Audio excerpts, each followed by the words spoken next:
ओम श्री गुरुदेवाय नम। आज्ञा गत अध्याय आपण मानक कहलु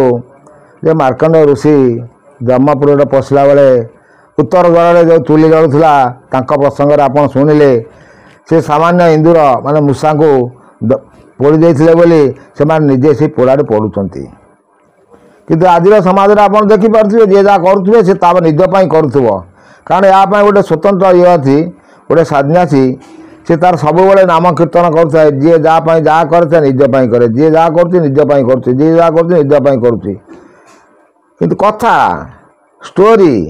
गोटे स्त्री लोक कहला जी जहाँ करजपाई करुँच अच्छा देखा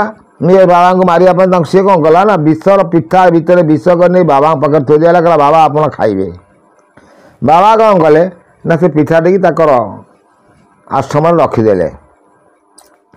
किसी समय पर से स्त्री लोकर पुओ आसिक से आश्रम पहुँचला कहला बाबा मु फेरुची विदेश मत बहुत भोक हो ना से गोटे स्त्री लोक पिठा दे से पिठाटा रखीदे से पिठाटा खाईदे तार पुओ से पिठा सी खाइला तेणु कर्मर फल आपको जब समाज चिंता करता मुझे जो कर्म करी मु कुकर्म करी माने मो फल निहाती दरकार मो निहाती फल रहा निश्चित मुझे भोगी ताले समाज किसी परिवर्तन आसंता था आगे आम से मार्कंड पुराण देखिए से कौन कहते कहती मार्कंड चोण चोर तानुपाति सीतान को ताड़ी आंबे गमेलो जटाति पुणे के दोरा देखिलो एकताए कहते असंभव चोण हे महाराय ए पुरुष गोटा को जे बसाई चंते चोड़े कोईलार धुआं देउछंते तार तले देखो आज्ञा सी मार्कंड ऋषि कहते जे आम से पुर छाड़ी से द्वार छाड़ी अन्न द्वार घर को जमापुर भर आम पशुचु देखला बेल गोटे पुरुष को शुणी भितर बसई देकी तले कौन कर कोईलार झास जालुंट अग्नि जालुंट से कौन कहते तार दोई पारु तारे दोई कीड़ा पोती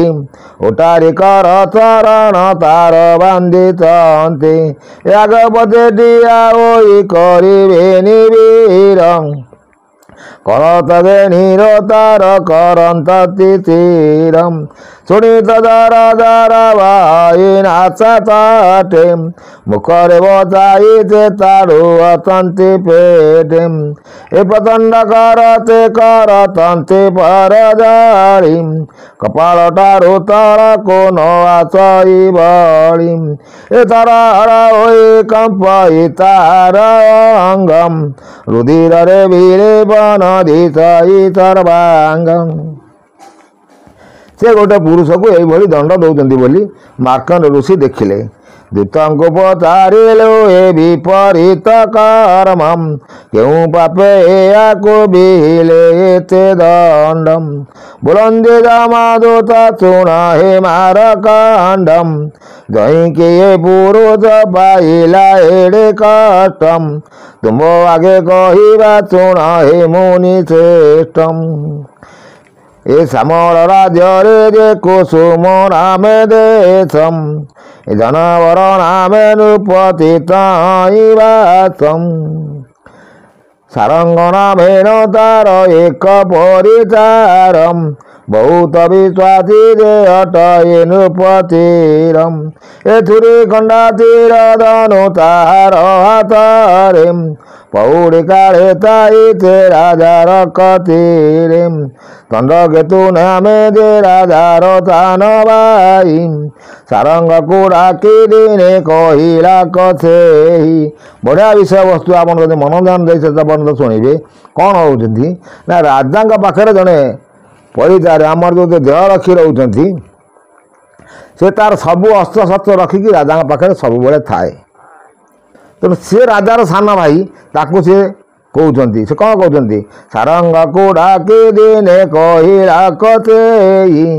चंद्रकेतु नामे ते राजार सान भाई राजा हेले जनवर आ भाई हेले चंद्रकेतु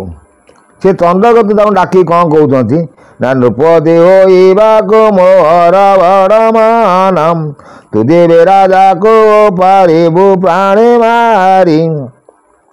राई ମୋଟେ ମୋତେ ଅଭିଷେକ ମୁଁ ହୋଇବି ଦଣ୍ଡଧାରୀ ରାଇଦାରେ କାରେଣୀ ମୁଁ କରିବଇ ତୋତେ ତୁ ଦେବେ ତା ରଙ୍ଗରେ କରିପାରିବୁ ଏତେ ଶୁଣିନ ତା ରଙ୍ଗ ତା ତନ ମତ କଲାମ ଆଜି ରାତିରେ ରାଜାଙ୍କୁ ମାରିବି ବୋଇଲାମ ଏତିକି ବୋଳି ନଥେ ଗଳା କବି ଗୋଇ ଦୁଇଙ୍କର ଏ ବାରଣୀ ନ ଜାଣିଲେ କେହି ଦିବର୍ଷ କାର୍ଯ୍ୟ ଚାରିତ କର ଅନୁପତି ଶୟନ ମନ୍ଦିରେ ପାଉଡ଼ିଲେ ଯେଉଁ ରାତି। ଦେଖନ୍ତୁ ସାନ ଭାଇ ପ୍ରରୋଚନା ଦେଲା ଯେ ସାରଙ୍ଗ ତୁ ଯଦି ଭାଇକି ମାରି ଦେଇପାରିବୁ ତାହେଲେ ମୁଁ ରାଇଜର ରଜା ହେଲେ ତତେ ମୁଁ ମନ୍ତ୍ରୀପଦ କାରେଣୀରେ କରିବି। ଆର ଲୋଭ ଆସିଗଲା ଏ ଦେହ ରଖିଥିଲା ସେ କହିଲା ମୁଁ ମନ୍ତ୍ରୀ ପଦ ପାଇବି ତାହେଲେ ମୁଁ ରାଜାଙ୍କୁ ମାରିଦେବି। ଦେଖନ୍ତୁ ଏଠି ଲୋଭରୁ କେମିତି ପାପ ହେଉଛି ପାପରୁ ସେ କେମିତି ମୃତ୍ୟୁକୁ ଯାଉଛି ଏଇ କିଏ କ'ଣ କରୁଛନ୍ତି ବିଶ୍ୱାସଘାତକ ସେ କ'ଣ କରୁଛନ୍ତି। ଧନବର ନୃପତି ନିଶ୍ଚେତ ନିଦ୍ରା ଗଲାମ ସାରଙ୍ଗ ଲମ୍ବା ହାତ ତାର ସଙ୍ଗେ ଥିଲାମ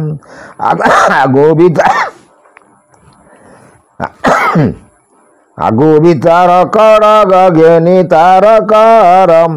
ସୀମାତାରେ ଥିଲା ସେ ଆଣିଲା ରାଜା ତୀରମ ଏକ ବାଳ ପରିଜନ୍ତେ ବେଦିଲା ସେ ଖଡ଼ଗମ ତକ୍ଷଣେ ନୃପତି ହୋଇଲା ପ୍ରାଣ ତ୍ୟାଗମ ସାରଙ୍ଗ ଦାଇ ଯାଇ ରାତ ଦଇ କହିଲା ଚଣ୍ଡକେତୁ ଧନବର ନୃପତି ଯେ ପାଇଲା କମୃତୁମ ଏହା ଜାଣି ଅବିଶ୍ୱାସୀ ଜାଣି ତାକୁ ଚେତେ ଆନ ବୋଲେ ଏହୁ ତ ମାରି ପାରେ ମୋତେ ଏ ସ୍ୱାମୀ ଦୋରେ ହାରେ ଦେବଦନର ଥାଇ ଏତେ ବୋଲି ଚଣ୍ଡକେତୁ ଡଗର କୋଡ଼ାଇ ବୋଇଲା ତା ରଙ୍ଗକୁ ଧରିଣ ଘେନି ଜୀବମ ଏ ଅଗ୍ରବାରେ ନେଇ ଚୁଡ଼ିରେ ବଚାଇବ। ଦେଖନ୍ତୁ ଆଜ୍ଞା ସିଏ ଯେତେବେଳେ ରାଜାକୁ ମାରିଦେଇ ଆସିକି ତା ସାନ ଭାଇକି କହିଲା ତା ସାନ ଭାଇ ସେଇଠୁ ଚିନ୍ତା କଲା ଆରେ ଇଏ ମୋ କଥାରେ ମୋ ଭାଇକି ମାରିଦେଲା ଇଏ ତ ଅନ୍ୟ ଲୋକ କଥାରେ ମୋତେ ବି ମାରିଦେବ। ତେଣୁ ପଡ଼ିଚାରମାନଙ୍କୁ ସେ ତାଙ୍କ ଦୂତମାନଙ୍କୁ କହିକି କହିଲା ଆକୁ ନେଇକି ଅଗ୍ରବାରେ ଶୂଳିରେ ବସାଇବ। ଦେଖନ୍ତୁ ସେ କ'ଣ କଥା କହୁଛନ୍ତି ଭଲ କଥା ରାଜାର ଆଜ୍ଞାରେ ସେ ଡଗର ବେଗି ଗଲାମ ସାରଙ୍ଗ ଲମ୍ବା ତାକୁ ତହୁଁ ଚୁଳି ଦେଲାମ ସାରଙ୍ଗ ଲମ୍ବା ତା ଯେ ପ୍ରେତ ଅଙ୍ଗ ଘେନି ପାତକ ଘେନି ଅତି ଭୁବନ ସଞ୍ଜୀବନୀ। ସେ ଯେଉଁ ସାରଙ୍ଗ ପ୍ରେତାତ୍ମା ହେଇକି ଭୂତ ହେଇକି ସେ ସଞ୍ଜୀବନୀପୁର ଆସିଲା। ଆଉ ସେ କ'ଣ କହୁଛନ୍ତି ଓ ଅଳ୍ପକରେ ଦେଖିବେ ଆମେ ସ୍ୱାମୀର ଦୋରେ ଆସେ ହୋଇଲା ଚଣ୍ଡାଳମ ତେଣୁ କରି ଏବେ ଆରୋହିତି ସେହି ଚୂଡ଼ମ ଅଦୋଷରେ ଚିର ଯେ କାଟିଲା ନୃପତିରମ ତେଣୁ କରି ଗଳିତ ହେଉଛି ତାର ତୀରମ ଯେଉଁ ତିନିଟା କାଳେ ବଧିଲା ନୃପବରମ ସେ ଦୋଷେ ଅନ୍ତତନ୍ତ ହେଉଅଛି ଏଟାରମ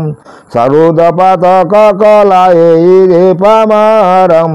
ତେଣୁ କରି ବନ୍ଧନରେ ଏହାର ଶରୀରମ 5 ବରଷ ହେଲା ଏ ପାଉଅଛି ଦଣ୍ଡମ ଆବର ଯାତନା ଅଛି ଶୁଣ ମାର କଣ୍ଡମ